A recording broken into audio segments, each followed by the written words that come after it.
Human life begins when? Fertilization or birth? Well, to get the answer of when human life begins, I think we should look at science. Scientists tell us that the DNA is established on day one. That is, a single cell that is fertilized establishes DNA that continues the same throughout not only the pregnancy, but throughout the life of the individual. So that to me says that human life probably begins at the day of fertilization. Also, I look in my early science classes and the single cell organisms that we studied called amoebas.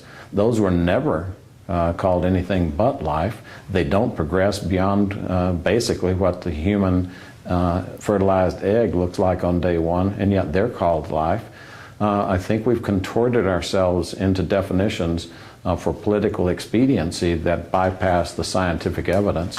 Also, as we look at a continuum of life, people say, well, the single cell on day one or the third month doesn't look like a human.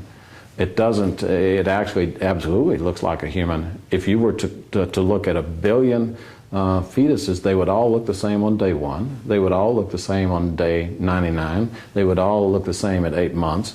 And then at 9 months, we know that the pregnancy is going to occur.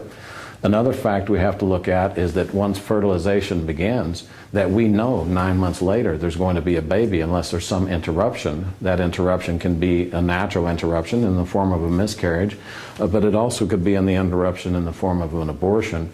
But we know the progression from fertilization to birth is going to happen.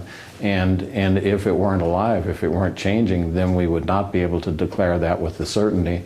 So there are a lot of elements that cause us to believe that life begins at the day of fertilization. If it does, then we're compelled to look at our founding fathers. In our Declaration of Independence, we're all guaranteed the right to life, liberty, and the pursuit of happiness. Life, that's what we're talking about, life on day one. I think a society is valued and is measured by its willingness to protect the most unprotected, the weakest of elements of the society. And so if we know that is life and we're unwilling to protect it, then that's a judgment against us as people. If we're not willing to protect that life, at what point do we begin to not protect any life that we devalue? There are many, many people living with severe disabilities, but should we allow the extermination or allow those people to be terminated in any way? I think that gets us down to the simple question that if it's life and it begins on the day of fertilization and scientists tell us that, then we must be concerned about how we deal with it.